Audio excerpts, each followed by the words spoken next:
Hi guys. आज हम chapter revise कर रहे हैं स्ट्रक्चरल ऑर्गेनाइजेशन ऑफ एनिमल्स। ये चैप्टर दो पार्ट्स में डिवाइडेड है, जिसमें हम एनिमल टिश्यू की बात करेंगे और जहाँ पे हम एनाटॉमी की बात करेंगे। सबसे पहले हम एनिमल टिश्यू की बात करें तो एनिमल टिश्यू क्या होता है? एक सेल, बहुत सारे सेल्स मिलके बनाते हैं टिश्यू, बहुत सारे टिश्यू मिलके बनाते हैं ऑर्गन, बहुत सारे ऑर्गन मिलके बनाते हैं ऑर्गन सिस्टम, और ऑर्गन सिस्टम्स मिलके बनाते हैं ऑर्गेनिज्म। तो टिश्यू क्या है? Basically group of similar sales along with their intercellular matrix. एक ही तरह के सेल जब एक साथ मिलकर एक फंक्शन करे तो उसे टिश्यू कहा जाता है। इसके बाद टिश्यू हमारे चार तरह के होते हैं: एपिथेलियल, कनेक्टिव, मस्कुलर, नर्वस। इस चैप्टर में हम इन्हीं टिश्यूज़ के बारे में पढ़ने वाले हैं। So this is structure of a man and he is very surprise because आज हम इसके बारे में बात करने वाले हैं। This is very basic biology which we all need to understand. So what is the outer covering of our body cavity is called? It is known as peritoneum. Okay, and this all is not so much important. You can just look at it because I want to make this video a quick revision, so I want to move ahead. Now tissues are of four type: epithelial, connective, muscular and nervous. Epithelial tissue क्या है? वो एक covering की तरह है। जैसे सोफे का कवर होता है जो उसको प्रोटेक्ट करता है, ऐसे ही हमारा एपिथेलियल टिश्यू है। एपिथेलियल टिश्यू है, दैट्स अ कवरिंग। ओके, सो कोई भी चीज़ जो कवर्ड होगी वो किससे होगी? एपिथेलियल टिश्यू से होगी। इसके बाद हम पढ़ते हैं कनेक्टिव टिश्यू के बारे में। कनेक्टिव टिश्यू हमारा मोस्ट अबंडेंट टिश्यू है बॉडी में। उसके बाद अगर हम बात करें जो स्किन होती है, स्किन बेसिकली क्या है? ये हमारी एपिडर्मिस है जो कि एपिथेलियम टिश्यू की बनी होती है। उसके बाद बीच में ये हमारी बेसमेंट मेम्ब्रेन है और नीचे कनेक्टिव टिश्यू है। जो एपिथेलियल टिश्यू होती है, मैं एपिथेलियल नहीं बोल पा रही हूँ, पता नहीं क्यों एपिथेलियम हो रहा है। एपिथेलियल टिश्यू के अंदर जो होता है ब्लड सप्लाई नहीं होता है, इसीलिए इसके नीचे कनेक्टिव टिश्यू हमेशा प्रेजेंट होती है इसको बेसिकली ऑक्सीजन एक्सचेंज के लिए। और वो किसके थ्रू होता है? बेसमेंट मेम्ब्रेन के थ्रू। ये हम आगे पढ़ेंगे। अब हम जब जब माँ के यूट्रस में बच्चा होता है तो उसके अंदर ये जर्म लेयर्स होती हैं: एक्टोडर्म, मेसोडर्म, एंडोडर्म। तो हमें हमेशा याद रखना है जो एक्टोडर्म है वो नर्वस टिश्यू बनाती है, मेसोडर्म से मस्कुलर और कनेक्टिव टिश्यू बनते हैं, और एंडोडर्म से हमारा बाकी का ओरिजिन होता है। एपिथेलियल टिश्यू क्या होता है? सबसे पहली चीज़, एपिथेलियल टिश्यू में क्या होता है? कवरिंग है। तो ये टाइटली पैक्ड होते हैं, ऐसे एकदम बिल्कुल पास पास टाइटली पैक्ड होते हैं। ये बीच में हमारी क्या है? बेसमेंट मेम्ब्रेन और हमारा कनेक्टिव टिश्यू। इसके अंदर बहुत कम इंटरसेलुलर मटेरियल होता है और कोई ब्लड सप्लाई नहीं होता है। इसमें हम पढ़ेंगे सिंपल और कंपाउंड एपिथेलियल टिश्यू क्या होते हैं। बेसमेंट मेम्ब्रेन के ऊपर अगर सिर्फ वैसे बेसमेंट मेम्ब्रेन के ऊपर सिर्फ एक लेयर हो टिश्यू की तो वो सिंपल है, और इसके ऊपर बहुत सारे हमारे एपिथेलियल टिश्यू हो तो ये क्या है? कंपाउंड है। तो ये कैसे हो सकते हैं? सिंपल स्क्वैमस, बिल्कुल ऐसे पिचके पिचके, सिंपल क्यूबॉइडल, क्यूबॉइडल शेप के, सिंपल कॉलमनार, ऐसे कॉलमनार शेप के, सिलिएटेड जिसके ऊपर सीलिया हो, ग्लैंडुलर जो ग्लैंड बन चुके हों, और स्यूडो सर्टिफाइड, ये हम आगे पढ़ेंगे। So all glands are form of epithelial tissue. इससे बच्चों बच्चों कह रहा हूँ, फ्रेंड्स, रट्टा मार लो कुछ भी करके कि जितनी भी ग्लैंड्स है वो एपिथेलियल टिश्यू की बनी हुई हैं। हम स्क्वैमस एपिथेलियो की बात करने वाले हैं। सबसे पहली बात, ये बहुत पतले, सोचो ये ऐसे पिचके हुए सेल्स हैं, ये किस काम आ सकते हैं? Just imagine, they are for filtration and diffusion. ये इतने पतले हैं कि इसके थ्रू कोई भी मटेरियल ट्रैवल कर जाएगा वेरी इजीली, इसीलिए ये हमारे इसमें यूज़ होते हैं फिल्ट्रेशन में। ये बहुत थिन है इसलिए डिफ्यूजन करवा सकते हैं। अब हमारी ब्लड, अभी हमें मिलते कहाँ हैं? हम पहले पढ़ रहे हैं ब्लड वेसल्स में। ब्लड वेसल्स में क्या होती है? आर्टरीज होती हैं, वेन्स होती हैं और कैपिलरीज होती हैं। तो आर्टरीज और वेन्स में ये कहाँ मिलते हैं हम पहले ही पढ़ेंगे। बाहर वाली जो लेयर है इसको हम कह रहे हैं ट्यूनिका एक्सटर्ना, अंदर वाली है ट्यूनिका इंटरना, और बीच में है हमारी मस्कुलर टिश्यू ट्यूनिका मीडिया। अब इसमें हमें एपिथेलियल स्क्वामस ये कहाँ मिलेंगे? यहाँ, ये स्क्वामस है, स्क्वामस एपिथेलियम। इसके बाद कैपिलरीज़ में यहाँ पे ब्लड एक्सचेंज के लिए। उसके बाद यही चीज़ है जो मैंने आपको बताई है, स्क्वैमस एपिथेलियम। आर्टरीज में तो कैपिलरीज में मिलेंगे। उसके बाद स्क्वैमस एपिथेलियम मिलेंगे एल्वलाई में। एल्वलाई क्या होता है? लंग्स। लंग्स के अंदर हमारी जो एक्सचेंज यूनिट होती है जहाँ से एक्चुअल में ऑक्सीजन और कार्बन डाइऑक्साइड एक्सचेंज होती है वो एल्वलाई होती है। तो एल्वलाई के नीचे कैपिलरीज होती हैं। तो ये भी स्क्वैमस एपिथेलियम की बनी हुई हैं। इसके बाद ये हमारा नेफ्रॉन का स्ट्रक्चर है, जो बेसिक यूनिट ऑफ किडनी है। तो इसमें जो ये वाला पार्ट है, ये क्या है, हमारा बोमेंस कैप्सूल है। बोमेंस कैप्सूल के ऊपर ये हमारी कैपिलरी आ रही है, इससे यहाँ से डिफ्यूजन होके जो हमारा ब्लड है वो जाता है फ़िल्टर होने के लिए, यूरिन बनने के लिए। तो यहाँ पे फिर से डिफ्यूजन होना है, तो यहाँ पे पतली पतली कौन होगी, स्क्वैमस एपिथेलियम। इसी तरह से लूप ऑफ हेनेले, लूप ऑफ हेनेले ये वाला पार्ट है नेफ्रॉन का, इसके अंदर भी स्क्वैमस एपिथेलियम मिलती है। तो हमें स्क्वैमस एपिथेलियम कहाँ कहाँ मिली, मसल में, हार्ट में, एल्वुलाई में, कैपिलरी में, बोमेंस कैप्सूल में और लूप ऑफ हेनेले में। अब इसके बाद हमारे पास है एब्जॉर्प्शन और सेक्रेशन कैसे होता है। क्यूबॉइडल एपिथेलियम और कॉलमनर एपिथेलियम पढ़ेंगे। अभी हमने स्क्वैमस के बारे में पढ़ा है। क्यूबॉइडल क्या है, जो क्यूब शेप में हो, और कॉलमनर शेप में। अब ये दो तरह के हो सकते हैं। इनके ऊपर ना ये ऐसे ऐसे ऐसे ऐसे विलाएँ हो सकती हैं। इसको हम कहेंगे, अगर ऐसी विलाएँ हैं तो हम इसे कहेंगे ब्रश बॉर्डर एपिथेलियम। ऐसे कंघी जैसे लग रहा है ना ब्रश जैसे, तो ब्रश बॉर्डर एपिथेलियम।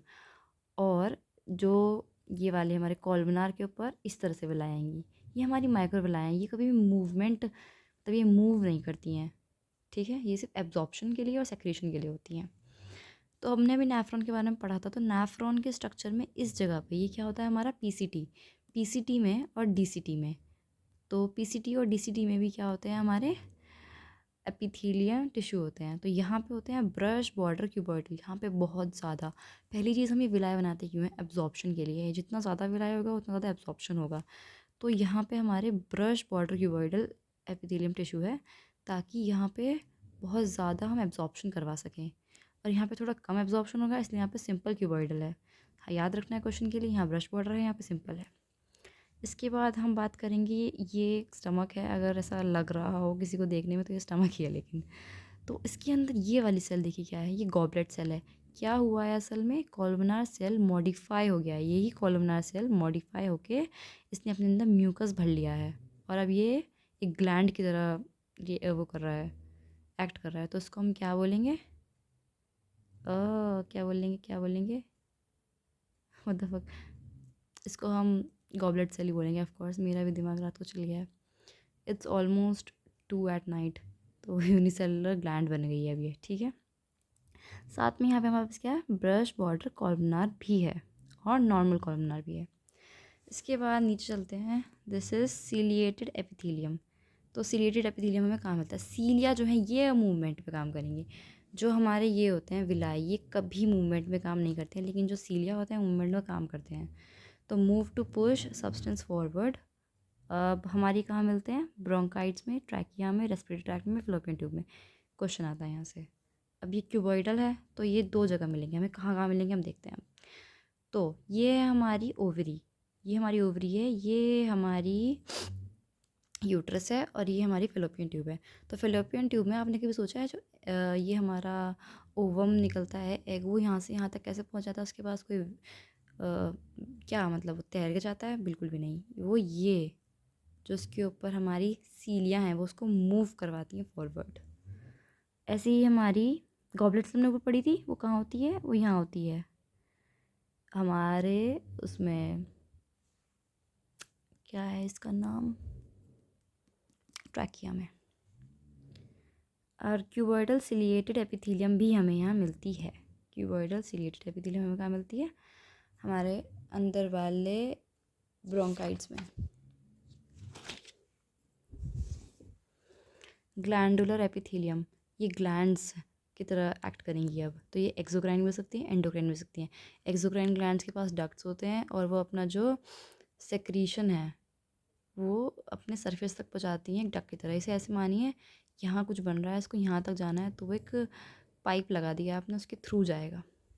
ये हमारी एंडोक्राइन, ये डक्टलेस है, इनके पास कोई डक्ट नहीं है। अभी कैसे जाएंगी, इनको जाने के लिए यहाँ से मान लीजिए मुझे अपना सेक्रेशन छोड़ना है यहाँ तक, तो यहाँ से यहाँ तक मेरे पास एक पाइप तो है नहीं, मैंने अपना सेक्रेशन ब्लड में छोड़ दिया। ब्लड घूम घाम के इस पॉइंट पे भी आएगा, तो वहाँ पे सेक्रेशन एब्जॉर्ब हो जाएगा। हो सकता है मेरा हाथ हिल रहा हो, मैंने एक हाथ से फ़ोन पकड़ा हुआ और एक हाथ से ये काम चल रहा है, तो प्लीज़ एडजस्ट। हेटेरोक्राइन ग्लैंड्स क्या होती हैं, एंजाइम्स जो होती हैं हमेशा एक्सोक्राइन होते हैं, इसको भी याद करना है। 99% हमेशा एक्सोक्राइन होती हैं ग्लैंड्स, बिकॉज उनके पास अच्छी खासी डक्ट्स होती हैं। हॉर्मोन्स जो होती हैं वो डक्टलेस जाते हैं। तो हेटेरोक्लाइन ग्लैंड्स में हमारे पास एग्जांपल है पैनक्रियास। हेटेरोक्लाइन वो होती हैं जो हमारी एक्सोक्राइन और एंडोक्राइन दोनों हों। तो ये हमारी डक्ट है, ये है एसिनाई, और ये हमारे आइल्स ऑफ लैंगरहैंस है, ये हमारे पैनक्रिया का अंदर का है।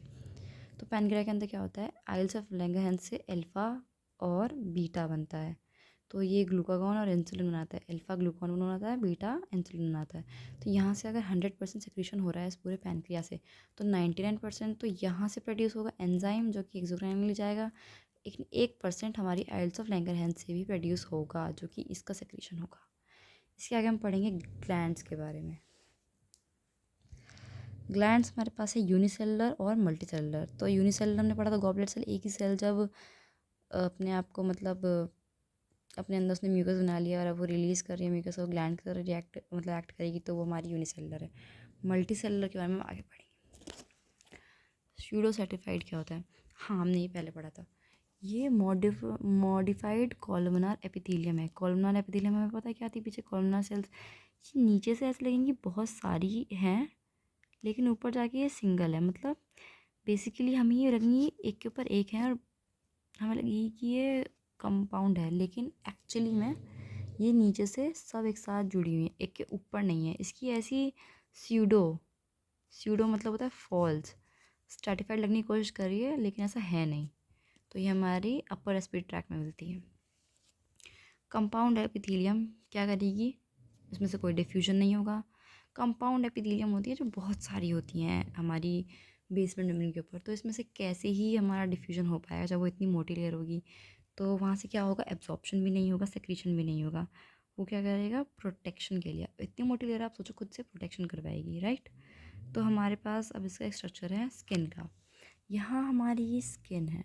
स्किन जो है ऊपर वाला पार्ट जो हमारा है, ये हमारा केराटिनाइज स्ट्रैटिफाइड स्क्वैमस एपिथेलियम है। केराटिनाइज क्या है हम आगे पढ़ेंगे थोड़ी देर में। और आप समझ लीजिए स्क्वैमस एपिथेलियम है स्ट्रैटिफाइड। ये स्यूडो स्ट्रैटिफाइड है लेकिन ये स्ट्रैटिफाइड है।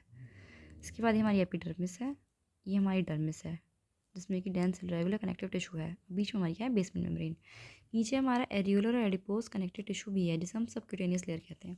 अब स्ट्रैटिफाइड क्या होता है, स्ट्रैटिफाइड जो है वो केराटिनाइज नॉन केराटिनाइज दो हो सकती हैं।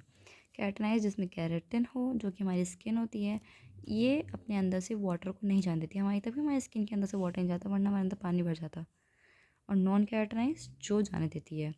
तो हमारे कहाँ मिलती है हमें ये, हमारे बकल कैविटी के अंदर, फेरिंग्स में और वजाइना में।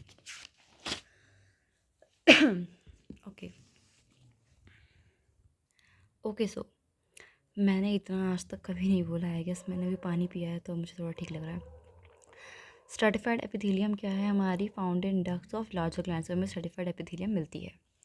अब हम पढ़ेंगे सेल जंक्शन के बारे में। दो सेल को आपस में जुड़ना है बेसिकली, तो वो कैसे जुड़ेंगी, सेल टू सेल कनेक्शन बनाना है हमें। Mostly find in epithelial tissue, सबसे ज़्यादा एपिथेलियल टिश्यू में हमें मिलता है सेल जंक्शन। मस्कुलर और न्यूरल में बहुत कम मिलता है। सो इसमें हम 4 तरह के पढ़ेंगे। सबसे पहला है न्यूरल जंक्शन। अब देखो क्या हो गया है, हमारा मान लो ये स्टमक है, एक सेल दूसरे सेल के साथ फ्यूज़ हो गई है, सील हो गई है बिल्कुल, और अब इसमें से लीकेज नहीं होगा। ये कहाँ यूज़ होती है, हमारे स्टमक में HCl बनता है। HCl अगर हमारी सेल्स में से निकल के हमारी पेट की लाइनिंग को जला दे तो, लेकिन नहीं आता क्योंकि वहाँ पे क्या है हमारी टाइट जंक्शन। उसके बाद हमारा gap junction. Basically gap junction में क्या होता है, दो सेल अपने बीच में ऐसा चैनल टाइप बना लेती हैं जिससे वो आयंस का मूवमेंट करवाती हैं।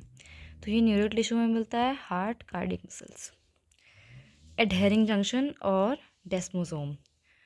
अच्छा ये इंटरेस्टिंग है, एक सेल दूसरी सेल से बहुत अच्छे से जुड़ गई है। अब ये इससे भी जुड़ी है, ये अपने साइड वाले से भी जुड़ी होगी, ये इधर भी जुड़ी होगी, उधर भी जुड़ी होगी, चारों डायरेक्शन में जुड़ती हैं। ठीक है, ये हमारा प्लाक प्रोटीन से जुड़ी है, यहाँ एक्टिन है, यहाँ फाइबर एक्टिन फिलामेंट है और यहाँ पे एडहेशन बेल्ट है। तो ये क्या करती हैं, ये दो सेल्स को साथ में ऐसे जोड़ देती हैं, मतलब एकदम सीमेंटिंग कर देती हैं उनकी। अब इसमें डेस्मोसोम क्या होते हैं, डेस्मोसोम जो होते हैं ये भी इसी तरह का काम करते हैं, लेकिन ये चारों साइड नहीं होती, ये दो साइड होती है, ये दो दो दो ऐसे करके। और ये यहाँ पे क्या है, हमारे केराटिन फिलामेंट। ये कहाँ मिलती है, हार्ट में और एपिथेलियल टिश्यू में। उसके बाद है हेमीडेस्मोसोम क्या है? ओनली इन एपिथेलियल टिश्यू में मिलती है। इसमें क्या फ़र्क है? डेस्मोसोम और हेमीडेस्मोसोम में एक फ़र्क है, ये दोनों साइड थी और ये सिर्फ अपनी बेसमेंट मेम्ब्रेन के साथ है। एक सेल अपनी बेसमेंट मेम्ब्रेन से जुड़ी हुई है प्लाक से, तो वो हेमीडेस्मोसोम है। ओके, कनेक्टिव टिश्यू बहुत अबंडेंट है। सबसे ज़्यादा अबंडेंट हमारी बॉडी में कनेक्टिव टिश्यू है। उसके बाद ये वाइडर डिस्ट्रीब्यूटेड हर तरफ, जैसे कि ब्लड है कनेक्टिव टिश्यू में आता, वो सारी बॉडी में डिस्ट्रीब्यूटेड है हमारी। उसके बाद हम पढ़ेंगे जो, अच्छा, इसमें फाइब्रोब्लास्ट है, बहुत सारा मैट्रिक्स है, प्रोटीनेशियस फाइबर्स हैं। प्रोटीनेशियस फाइबर्स मतलब जिसमें प्रोटीनेशियस फाइबर्स हमारी ब्लड में नहीं होते। ब्लड में अगर प्रोटीनेशियस फाइबर होते तो वो क्लॉट करता, ऐसा नहीं होता, लेकिन वो स्ट्रेंथ देते हैं, इलास्टिसिटी देते हैं और फ्लेक्सिबिलिटी भी देते हैं। इसमें कौन सी सेल्स आती हैं? इसमें आते हैं मैक्रोफेजेस, जो सेल को खाती हैं। मास्ट सेल, ये बेसोफिल की मॉडिफिकेशन है। बेसोफिल हम आगे पढ़ेंगे अभी नेक्स्ट पेज पे। Eosinophils, B cells, fibroblast except blood, as I told you. Matrix में प्रोटीन प्लस कार्बोहाइड्रेट्स, फाइबर्स में प्रोटीन आते हैं, कोलेजन और इलास्टिन। कोलेजन जो होता है वो वाइट प्रोटीन होता है, इलास्टिन जो होता है वो येलो प्रोटीन होता है, आई मीन येलो कलर के होता है, तो उसे ऐसे कहा जा रहा है। अब हम कनेक्टिव टिश्यू के बारे में पढ़ रहे हैं। तो कनेक्टिव टिश्यू जो होता है उसके पास बहुत ज़्यादा ब्लड सप्लाई होता है। ये 3 तरह के हैं, loose connective tissue, dense connective tissue and specialised connective tissue. Loose के अंदर 2 हैं sub division, areolar, adipose. Areolar कैसे होते हैं? वीकेस्ट और मोस्ट अबंडेंट। हमेशा बॉडी में जो चीज़ वीक होगी वो बहुत अबंडेंट होगी। ओके, उसके बाद है एडिपोज, ये है फैट स्टोरिंग। इसको कभी कभी हम स्पेशलाइज कनेक्टिव टिश्यू के अंदर भी काउंट करते हैं, लेकिन हम एनसीईआरटी के हिसाब से लूज कनेक्टिव टिश्यू के अंदर ही इसको पढ़ेंगे। अब है डेंस कनेक्टिव टिश्यू, ये है रेगुलर और हमारा इरेगुलर। तो हमारा जो रेगुलर है इसके अंदर आप देखो टेंडन और लिगामेंट। तो ये रेगुलर बेसिकली इसका मतलब ये है वो इस तरह से रेगुलरली अरेंज्ड है, टेंडन और लिगामेंट। ओके, और इसके बाद हम पढ़ रहे हैं इरेगुलर। तो इरेगुलर में हमारे पास है पेरिकार्डियम, हार्ट की कवरिंग, पेरिएस्ट्रियम, बोन की कवरिंग, पेरिकॉन्ड्रियम, कार्टिलेज की कवरिंग, स्किन, यानी कि हमारी स्किन तो हमारी डर्मिस है ही जो हमारी कवरिंग है सब जगह की। उसके बाद स्पेशलाइज कनेक्टिव टिश्यू में आता है स्केलेटल और लिक्विड। स्केलेटल के अंदर है बोन और कार्टिलेज, लिक्विड के अंदर है ब्लड और लिम्फ। ठीक है, आगे बढ़ते हैं। WBC, इनको हम ल्यूकोसाइट्स भी कहते हैं। तो इसके अंदर है ग्रेनुलोसाइट और अग्रेनुलोसाइट। ग्रेनुलोसाइट के अंदर है बेसोफिल्स, आइसोनोफिल्स, न्यूट्रोफिल। तो हमने बेसोफिल्स पीछे पढ़ा था, मास्ट सेल। ये इसको आइडेंटिफाई करने के लिए एक पिक्चर बनाई है मैंने। आइसोनोफिल्स को आइडेंटिफाई इस तरह से करना है एनसीईआरटी में एक डायग्राम के अंदर। न्यूट्रोफिल्स में ये फैगोसाइट्स होते हैं, बेसिकली दूसरों सेल्स को खाने वाले, और ये पॉलीमॉर्फिस होते हैं। तो हैं पॉलीमॉर्फोन्यूक्लियर ल्यूकोसाइट्स। इसके बाद हमारी एग्रेनुलोसाइट्स होते हैं। तो इसमें मोनोसाइट्स हैं और लिम्फोसाइट्स हैं। मोनोसाइट्स हमारे मैक्रोफेजेस हैं, मैक्रोफेजेस हमारे फैगोसाइट हैं, बहुत ज़्यादा खतरनाक वाले। एक चैप्टर है आगे 12th में बहुत सही, जिसमें इनकी महाभारत होती है, कैसे ये मतलब हमारी बॉडी को बचाते हैं बाहर से आए हुए किसी भी बैड बैक्टीरिया से। अब ल्यूकोसाइट में बी और टी हैं, तो बी जो होती है वो हमारी प्लाज्मा सेल बनाते हैं और वहाँ से हमारी क्या बनती है? Antibodies. Coming to next page, areolar connective tissue. Basically ये एपिथेलियम है, इसके नीचे यहाँ पे एरियोलर कनेक्टिव टिश्यू है। स्किन के नीचे यहाँ पे जो सबक्यूटेनियस लेयर होती है, इसके अंदर एरियोलर और एडिपोस होते हैं। एरियोलर हमने पढ़ा है ना, अभी एरियोलर के बारे में पढ़ रहे हैं, तो वो यहाँ पे होता है सबक्यूटेनियस लेयर में, स्किन के डर्मिस के नीचे। और ये पैकेजिंग ऑफ ऑर्गन करवाता है नर्व्स की, ब्लड वेसल्स की। Is the video blur? Okay. Adipose connective tissue, ये हमें अपनी सेल वो गॉड बीनीथ द स्किन, हमें स्किन के नीचे मिलता है। Fat storage area and around और found around eye, heart, kidney. अब हमारा डेंस कनेक्टिव टिश्यू में क्या है? टेंडन और लिगामेंट। टेंडन जो हमारे होते हैं वो नॉन इलास्टिक होते हैं, लेकिन जो लिगामेंट होते हैं वो इलास्टिन फाइबर होता है, तो वो इलास्टिक होते हैं। टेंडन कोलाजन के बने होते हैं। इसके बाद है हमारा specialised connective tissue. Specialised connective tissue 2 type के हैं, स्केलेटल कनेक्टिव टिश्यू और लिक्विड। स्केलेटल में हमारे पास बोन और कार्टिलेज है, लिक्विड में हमारे पास ब्लड और लिम्फ है। तो कार्टिलेज में कोई ब्लड वेसल नहीं होती। Cartilage is firm but pliable. Firm मतलब आप समझ रहे हैं, हार्ड है लेकिन वो मुड़ सकता है, जैसे कि आपके कान का कार्टिलेज, मतलब कान जो है वो कार्टिलेज का बना है, वैसे से हिलाएंगे तो वो हिलेगा। नोज़ भी हमारी, ओके, तो वो फिल्म है, वो मतलब ऐसे मुड़ के टूट नहीं रहा है, लेकिन वो प्लाएबल भी है, वो मुड़ मतलब मुड़ पा रहा है, फ्लेक्सिबल भी है। इसके बाद हम पढ़ेंगे, अच्छा, कॉन्ड्रोब्लास्ट, कॉन्ड्रोसाइट और कॉन्ड्रोक्लास्ट क्या होता है। जब कोई सेल बन रही हो तो उसे कॉन्ड्रोब्लास्ट कहेंगे, मतलब कार्टिलेज की। बन चुकी हो तो साइट कहेंगे, और डिजॉल्विंग हो तो क्लास्ट कहेंगे। ऐसी बोन के लिए होता है, उसमें वर्ड ऑस्टो यूज़ होता है। वो नॉन प्लाएबल है और वो हार्ड है। हमें यहाँ से पढ़ना है टाइप ऑफ कार्टिलेज। तो हमारे पास 3 तरह के हैं, हायालिन, वाइट एंड इलास्टिन। तो वाइट बेसिकली कोलाजन का होता है, इलास्टिक जो होता है वो येलो हमारा इलास्टिन फाइबर है, और हायालिन जो हमारा वीकेस्ट है। ऐसा मैंने बताया था ना, वीकेस्ट मतलब अबंडेंट। तो ये सबसे ज़्यादा अबंडेंट होता है, ब्लूइश कलर का होता है, इसमें कोई फाइबर नहीं होता, ये फाइबर लेस होता है।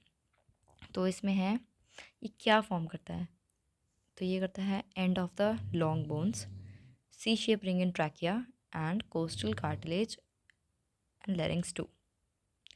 इसके बाद हमने पढ़ा वाइट फाइबर, जो कि कोलाजन है, स्ट्रॉन्गेस्ट है, वर्टिबल कॉलम और पेल्विक रीजन में मिलता है। क्वेश्चन आया है यहाँ से। उसके बाद हमारे पास है इलास्टिन, ये स्ट्रेचेबल है, नोज़ की टिप पे, ईयर पे, एपिग्लॉटिस, यूसेशियन ट्यूब, ये सब किसकी है, इलास्टिन फाइबर की। बोन का स्ट्रक्चर हमारा, हाँ, तो बोन में क्या है, इस पूरे पार्ट को हम कहते हैं डायफाइसिस, इसको कहते हैं एपिफाइसिस। डायफाइसिस के बीच में हमारी मैक्सिलरी कैविटी है। मैक्सिलरी कैविटी हमारी येलो बोन मैरो की बनी हुई होती है।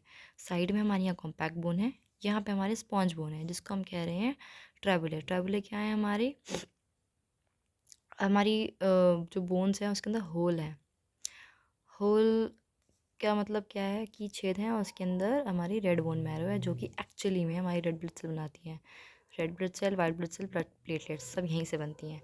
तो हमारे जो यहाँ पे येलो बोन मैरो है, इससे क्या होता है, इससे बेसिकली अभी फ़िलहाल येलो बोन मैरो से कुछ ये नहीं बनते हैं, रेड ब्लड सेल या ब्लड नहीं बनता है। लेकिन अगर किसी सिचुएशन में यहाँ पे कोई एक्सीडेंट हो जाए और ये बोन डैमेज जाए, तो यहाँ से क्या होगा, ये रिज़र्व करता है एरिथ्रोपोएटिक टिश्यू को। तो इसमें एक्सीडेंट हो गया अगर, तो रेड बोन मैरो यहाँ से बनाने लगेगा, ये रेड बोन मैरो में कन्वर्ट हो जाएगा और इसके कंपोनेंट्स बनाने लगेगा। इसके पास यहाँ पे एपीफाइसियल प्लेट है, जो कि हमारा ग्रोथ हार्मोन रिलीज़ करती है। Cross section of bone, okay, आप देख सकते हैं वाला स्ट्रक्चर। हर्वेशियन सिस्टम है, ये मैट्रिक्स है, हमारे लेक्यूने हैं, ओस्टोसाइट्स हैं, ब्लड वेसल है, मैक्सिलरी कैविटी है बीच में, इसी को काट के दिखाया है। मस्कुलर टिश्यू मस्कुलर टिश्यू हमारे पास मीजोडर्मल ओरिजिन होता है, cause of movement and locomotion, इससे ये हमारा मूवमेंट हो पाता है, कॉन्ट्रैक्ट और रिलैक्स कर सकती है मस्कुलर टिश्यू। और हमारे पास है ये ये हमारी मसल, ये हमारा एक छोटू सा न्यूरॉन है, प्यारा सा मोटर न्यूरॉन, और ये हमारा न्यूरोट्रांसमीटर। तो एक न्यूरॉन जो होता है, ये इसकी एक्शन है, और यहाँ से ये न्यूरोट्रांसमीटर को रिलीज़ कर रहा है साइनेप्स पे से। न्यूरोट्रांसमीटर जो हैं वो हमारी रिसेप्टर्स पे आके लग जाते हैं, और उसके बाद अंदर सिग्नल जाते हैं और सारा काम होता है। ये हमारे क्या है, मायोफाइबर है, ओके। तो रिसेप्टर पे न्यूरो ट्रांसमीटर लगा और मेम्ब्रेन बन गई सेमी परमेबल। अब हमारी जैसे ही यहाँ पे न्यूरो ट्रांसमीटर लगता है, मेम्ब्रेन सेमी परमेबल बन जाती है। अब जो Na पॉजिटिव है वो अंदर चला जाएगा और डीपोलराइजेशन करवाएगा। डीपोलराइजेशन का मतलब होता है एक्साइटेशन, ओके। तो अब हमारा एंडोप्लाज्मिक रेटिकुलम जो है इस मसल के अंदर, उसका Ca2+ रिलीज़ हो गया Na की आने की वजह से। तो इसके रिलीज होते ही हमारी मसल क्या होगी, कॉन्ट्रैक्ट कर जाएगी। तो 2 excitable tissue of animal body are nervous and muscular tissue.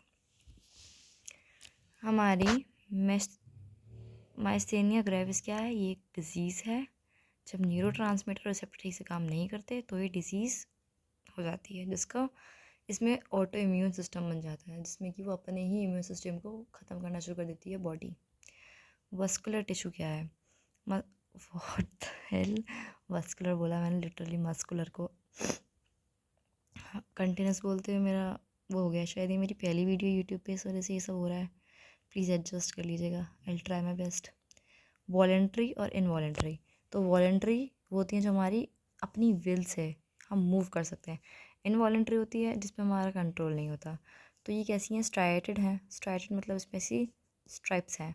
हमारी स्केलेटल मसल है। Muscle of limb, eyelet, tongue, abdominal wall, ये सब कैसी है? हमारी वॉलेंट्री। मल्टी न्यूक्लिएटेड, इसमें बहुत ज़्यादा न्यूक्लियस है। और अनब्रांच्ड है, ऑफ कोर्स अनब्रांच्ड होती है हमारी वॉलेंट्री मसल्स। सिंसीशियम, इसका मतलब है जैसे एक जो सेल है उसमें बहुत ज़्यादा डिवीज़न हो गए हैं और इसमें बहुत सारे मल्टी न्यूक्लिएटेड कंडीशन बन गई है, लेकिन वो अलग अलग सेल नहीं बनी है, एक ही सेल के अंदर है सब।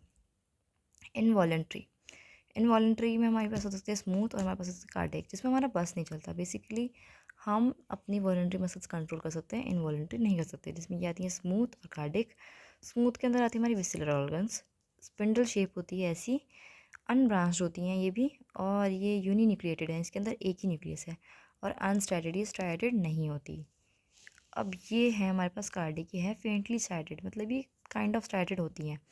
ये भी यूनिन्यूक्लिएटेड है, ये भी ब्रांच्ड है, और इसके अंदर क्या होती है? इंटरकैलिएटेड डिस्क। अब इंटरकैलिएटेड डिस्क क्या है? ये हमारा फोटो है कार्डिक मसल सेल का। तो बीच में जो आप देख पा रहे हैं ये है इंटरकैलिएटेड डिस्क।